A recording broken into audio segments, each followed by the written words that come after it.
In my life, I have backed two Kickstarter campaigns. One was for this. This is it's called the Genki Covert Dock, and it's basically a dock for the Switch that it looks just like a power adapter, that's it. But it has the HDMI and USB-C and one USB Type A port here. So this is all you need to hook up, aside from the cables, obviously, to hook up a Switch to a TV. So it's really useful for traveling. And, this came out at a time around, I believe, 2019, where, there was a lot of questions about whether, third-party docks were reliable. So this came out as a solution. It was like, hey, we've done all the research. We know exactly what the Switch needs. And that kind of convinced me to get it. And it turned out to be really cool. Now I have a lot of official docks and I don't travel that much. So I haven't used this in a while, but when I was traveling a bit more, this was super useful. I really liked it. The other thing I backed on Kickstarter was a game called Chicken Wiggle Workshop. Now, if you look here at this email that I got from Kickstarter, you'll see that I backed this game back in March of 2018, so a while ago.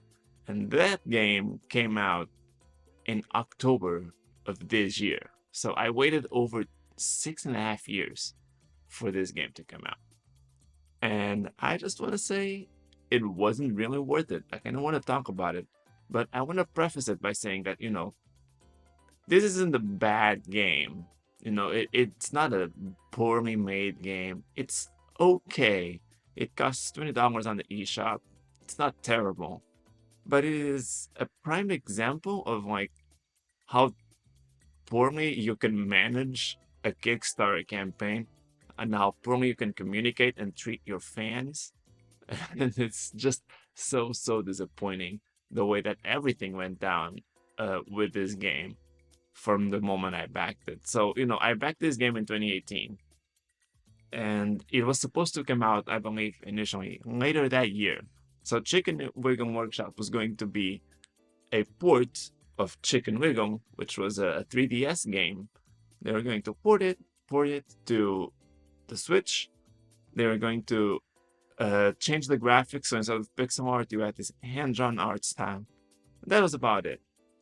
And so it kept getting delayed and delayed and delayed. And every time that this game got delayed, the developers would be like, "Oh, we want to make it as perfect as possible. We had more ideas. We keep thinking of new ways that we want to make this game better." And you keep doing that for 6.5 years. You can't. When you do something like that, you have to deliver something that is exceptional. Like everything about that game needed to be perfect or just really, really good. And now the game came out and the reviews for it were pretty positive. I saw reviews that had like 8 out of 10s, I think maybe some 7 out of 10s. I saw one that was even a 10 out of 10. So people like this game and I don't hate it. Again, it's not a bad game by any means. But when you do this, you take money from people so early on and you take that money before you release the game and you keep pushing it back for no reason. Well, you do have a reason. You say that you're making this game special and your ultimate game. You have to make sure that that's actually the case, and it isn't. So the game actually released as Hatch Tales. So instead of Chicken Wiggle Workshop, it ended up being called Hatch Tales. The reason for that is that they had so many ideas and they wanted this game to be so new and different from the original that they made a new main character. They had new levels. It wasn't just a port of that original 3DS game anymore, and they kept having all these ideas to make it good or better. And it just does not show. Like aside from the game, the game's name, it just doesn't really show whatsoever, and it feels like they tried to lie to people and say like, "Oh look, it's a new game. We have a new title and everything, a new main character," and it just doesn't justify anything of what was going on during that development period. So let's look at this game and see what it does. So the big thing that Chicken Wiggle Workshop was going to do from the beginning was upscale the graphics. So instead of pixel art, you had this hand-drawn art style for the game. So it was, making fun of the HD resolution of the Switch. It was way better than, the pixel art of the 3DS version. And yeah, they did turn the game into this new art style that feels hand-drawn and painted and stuff. But when you do something like that and you're trying to take advantage of the HD hardware that you have now, you can't just draw cool art and leave it at that, The problem with this game is that you look at it and a still image looks nice, but then you play the game and you start moving and it's so lifeless. It feels like a Flash game almost at most of the time. Like the animations are not really impressive. They don't really invoke much of anything. It's just so basic. It feels like the animations and everything in the game was still made for pixel art, but they just changed the look of the art to look more high resolution. But when you don't match that with better animations that really make the game come alive, it just feels really, really cheap. And it doesn't work very well at all in this context. Like it just doesn't look appealing. And you can't play the game with the pixel art. Actually, like there are special levels in the game that actually use the original art style with the original character from Chicken Wiggle and the pixel art, and they look so much nicer that way compared to the HD graphics. Like it doesn't make any sense. And they also have these levels based on mutant mods, which I'll get to in a bit. But like whenever the game uses pixel art, it looks so much better, in my opinion. And then an even bigger problem with that is that they changed the main character, right? So they had this pair of characters in the original game that was, you had Chicken, which was the bird, and Wiggle, which was a little worm that was carried on the backpack, and that served as your sort of bookshop. So you could attach to walls and ceilings, and it really gave you those movement options to solve puzzles. And in this game, they replaced that main character with just a darker bird. So instead of yellow, it's brown now. And there's just no worm on the back. So it just uses a hook shot, and you can't even see the hook shot unless you're using it. So, like, they stripped away the personality of the main character, even more so when the new art style already didn't really help. They stripped away more personality from the main character. And what's more, the transformations, because there are power-ups in this game, but the transformations are also worse. Like, they made them so bland. Like, every time you get a power-up now, there's just a slight color shift. Aside from the ghost one, where the transformation's pretty similar, all the transformations in the game is basically just a slight color shift. And then some kind of effect, like sometimes you'll have this trail of the sprites that lags behind you to indicate that you have a power-up or something. But it's so much more subtle and bland. Like, you can barely tell you have a power-up on. And then you play with the original character, which you can do after you beat the game. You can play with the original character from the 3DS game. And it's so much nicer. Like, all the transformations have actual, like, outfits. Like, there's the double jump outfit. I believe you have these goggles on that and the cape to symbolize that power-up. If you have the drill power-up, you get a hard hat on. Like, you have stuff that makes the character look more unique and more fun. And they just took that away for this new game. Like, it doesn't make any sense. And, like, the only thing that really seems to be, like, more grandiose in a way is that you actually have, like, worlds that have a sort of level layout that makes it look more fleshed out in a way, but it's so soulless because, like, every map and every world looks the exact same. You have the same exact concept each and every time. Like, the level designs change, but every world has a stage based on mutant mutts. Every world has a stage based on Chicken Wiggle. Every world has a stage where it's like a time attack or some kind of challenge where it's just about collecting the collectibles and there aren't really any enemies. Every world has a final stage that's not even really a boss fight, it's just the easiest stage in the world, where you just go through this long hallway. There's absolutely no challenge. There's one enemy that barely attacks you.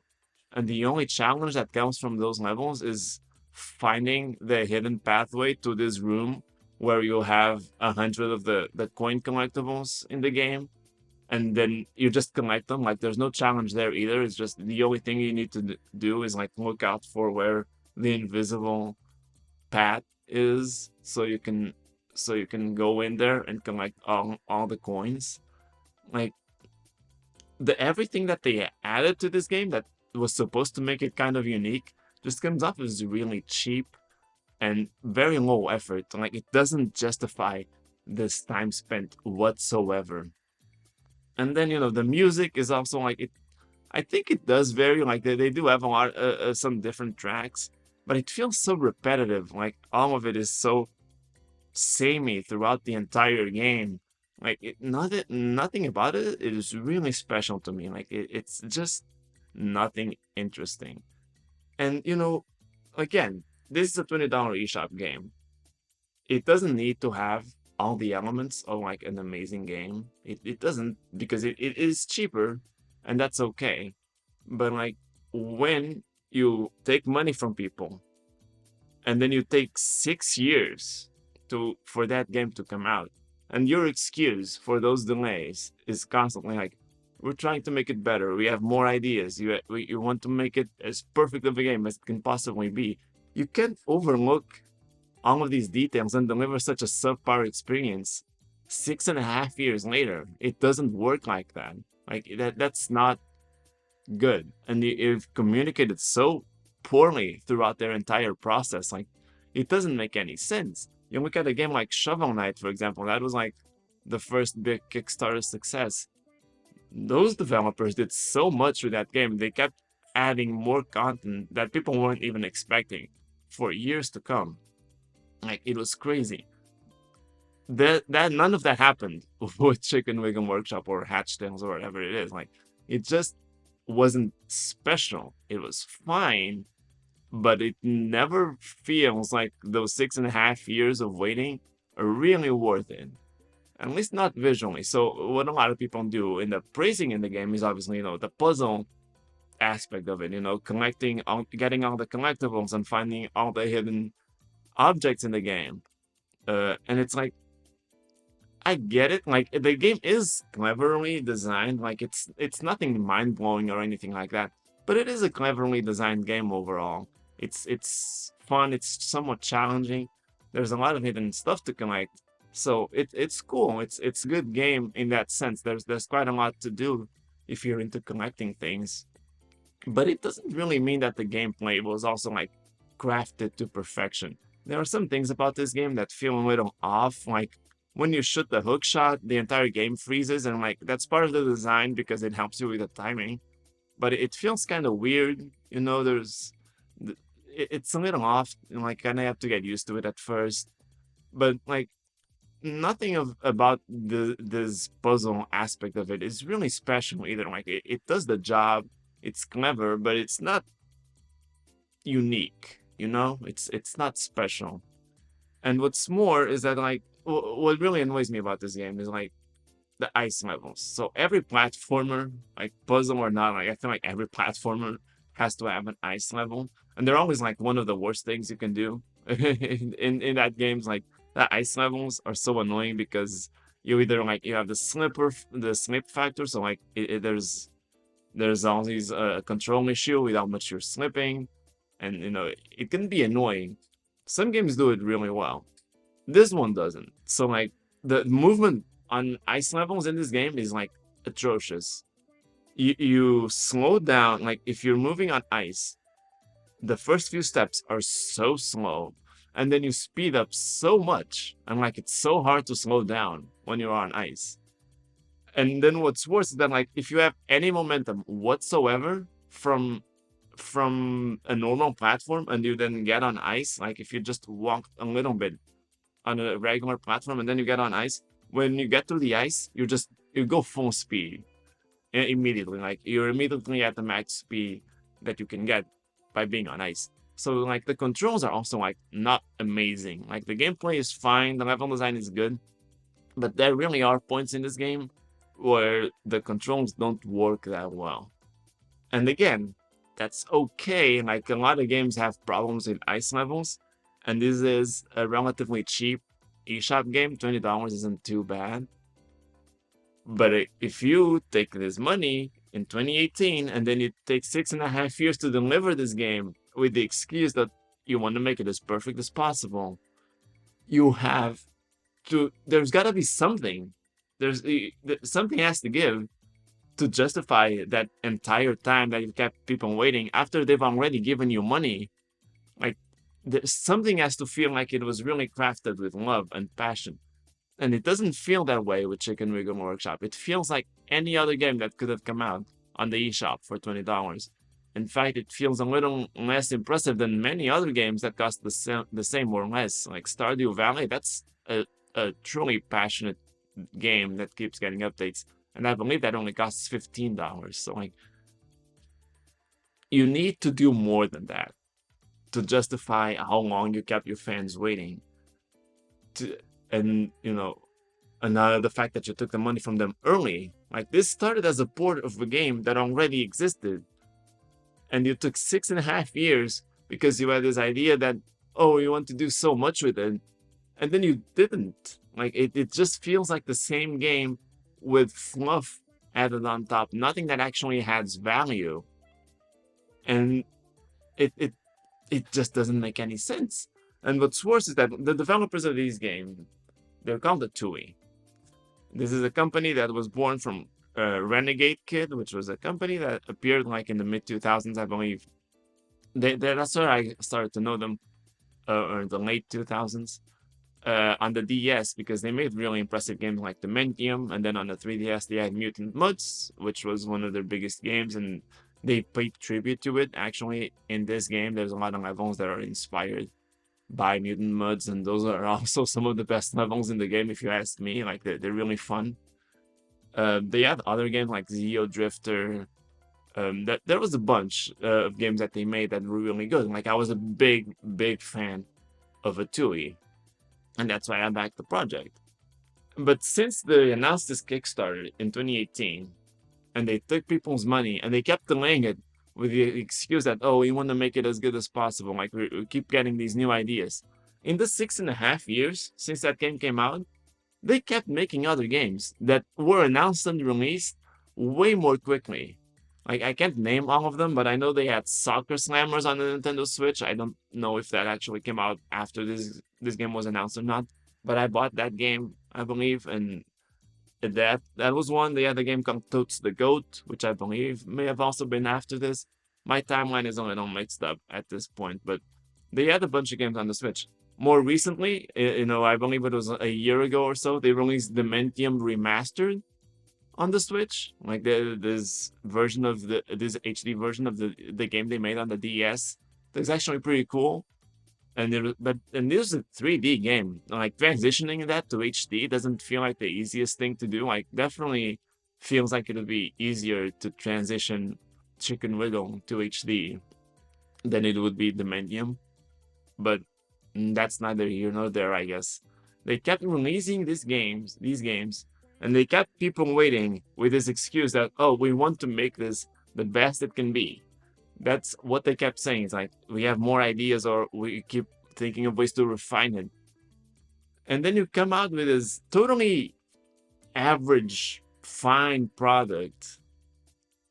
All the while you were releasing these games while you kept people waiting. And to me, it just feels like you look at that and it just feels like you weren't actually working on this game at all. You were just stringing people along while you made other games that you felt like making more quickly. And this was just in the back burner after you already took people's money, and you just waited. Like, yeah, we'll finish it when it's finished. Like, you can't do that to people. Like, if you take people's money, you ask for their trust, right? Because you're taking their money before the game is even released, and before there's even a release date for it. and you just keep delaying it and making these excuses. And then you release other games in the meantime, like sometimes brand new games. And how do you explain that? Like, you can't do that. So, yeah, this was a very frustrating Kickstarter project for me because I did love a TUI, and I do love a lot of their games. Like Mutant Mudds is awesome, Zeo Drifter is awesome.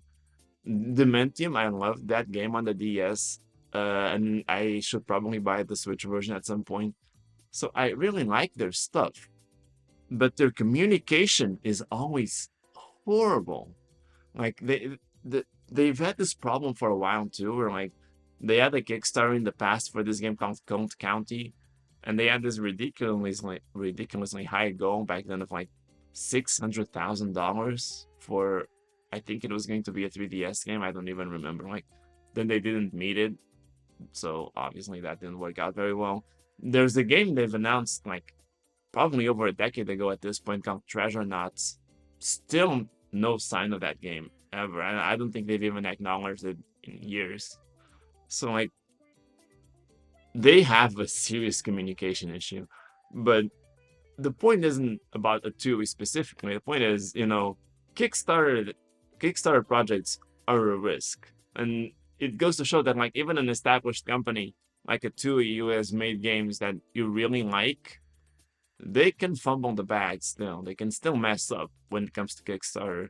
So you have to be really, really careful to make sure that you're backing a project. Like when you back a project, you know what you're getting into, and you're fine with losing that money or just not getting the product you were expecting because it's a risk, right? You have to be absolutely sure of what you're doing. So yeah, Kickstarter projects are a mess. Chicken Wiggle Workshop, Hatchtail, whatever it is an okay game.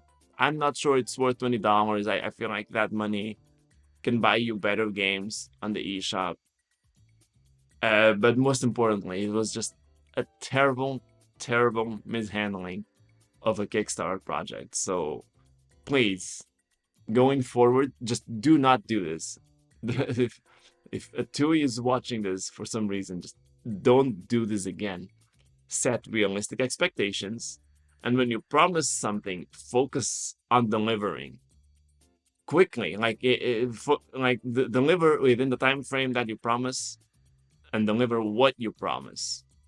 Don't make these excuses as to why you're delaying the game, and then just not deliver on what you're saying. Like you need to do better than that. But anyway, that's my rant for this week. Check out the trailer for Chicken Wiggle Workshop. Sorry, Hatch Tales. Now I'm just used to this original title. Check it out. The game is alright. If you find it on sale, go ahead and give it a shot. It's really not a terrible game. I just wish that the company who made it communicated better. But with that being said, that's all I have for today. So thank you for watching, and I'll see you next time. Bye.